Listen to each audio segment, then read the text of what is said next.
in this next slide, and this slide, I have to admit, doesn't come from a peer-reviewed paper. It comes from a rather interesting source. It comes from a paper by two campaigners with the Worldwide Fund for Nature, published in 2002. And you're looking down on the Arctic as if you're directly above the North Pole, coming down from the North Star. And you will see that there are various different colours on the two maps that more or less coincide, the different colours in the same places. Now, on the left, you've got changes in temperature in the Arctic over the period of study. Red indicates where the temperatures have gone up in that part of the Arctic. Blue indicates where the temperatures have gone down. And the kind of buff colour is where there's been no particular change in Arctic temperatures over the period of study. That's the left-hand graph. Now, on the right-hand graph, also the same graph of the Arctic Sea, colours more or less in the same place, you will see that in the areas where the Arctic has warmed the most, polar bear populations have increased the most.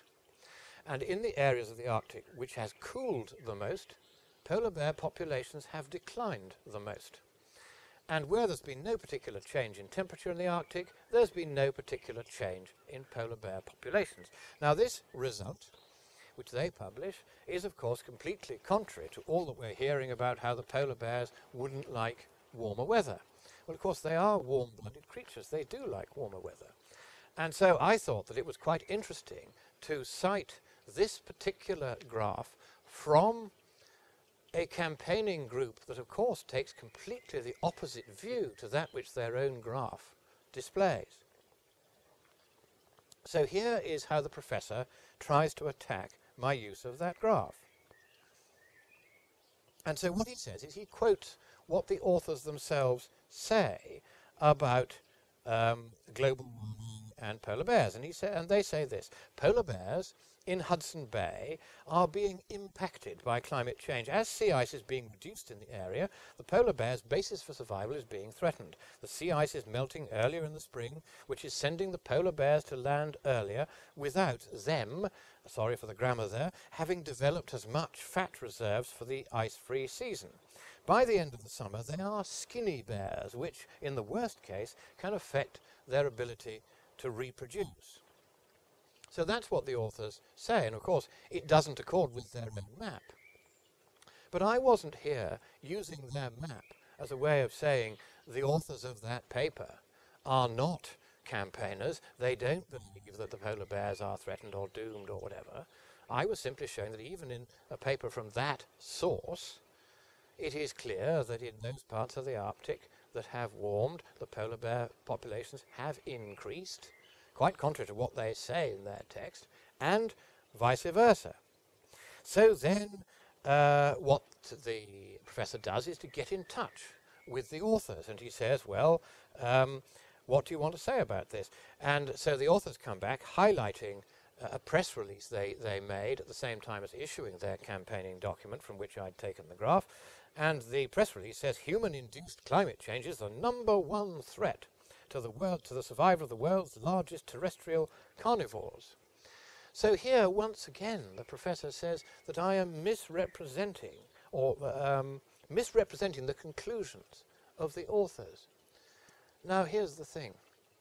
I didn't say anything about the conclusions of the authors, because, as you will notice, time and again, I cite from papers where the authors say all kinds of things.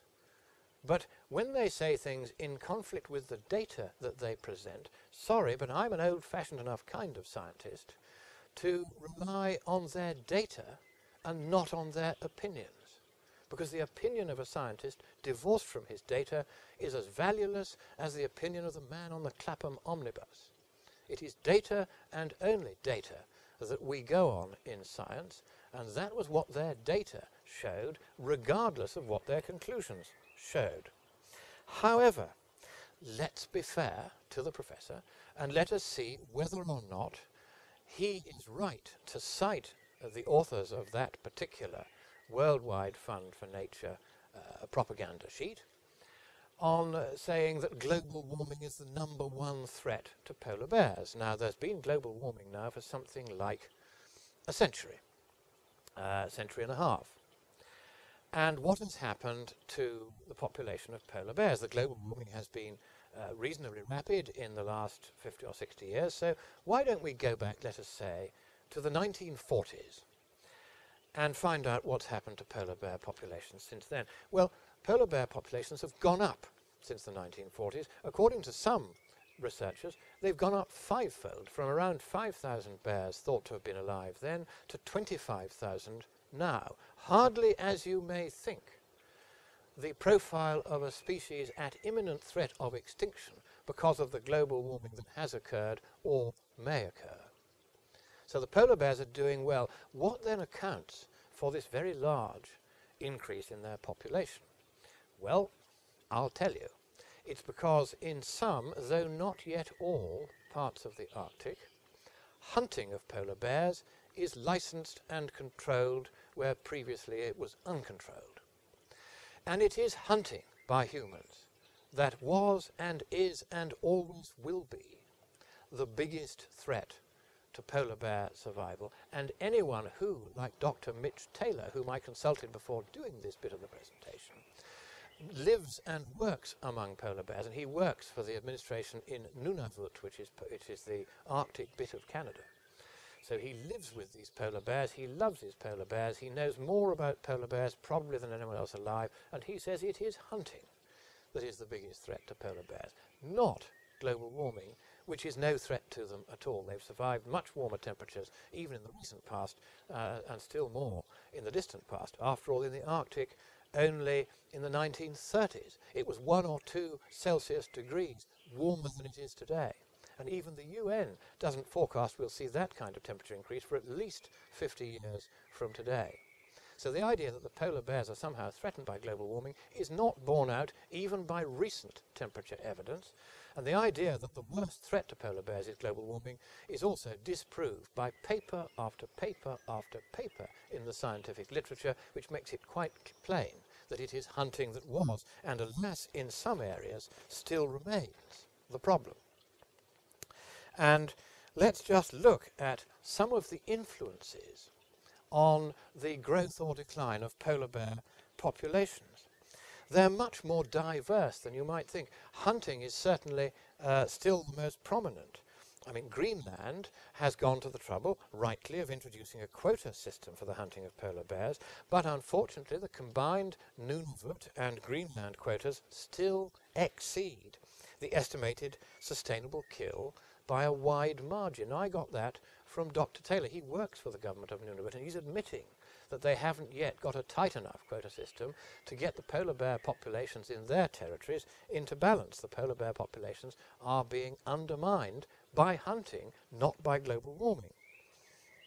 But there are also many other papers in the literature. There's De Rocher and Taylor, 1994. There's Ferguson et al., 1997, 98, 99, 2000, 2 papers that year, and 2001. Lee and Taylor, 1995. I could go on, showing that there's a whole complex interplay of factors that affect polar bear populations, and among those factors, global warming is there, but it doesn't rate very highly.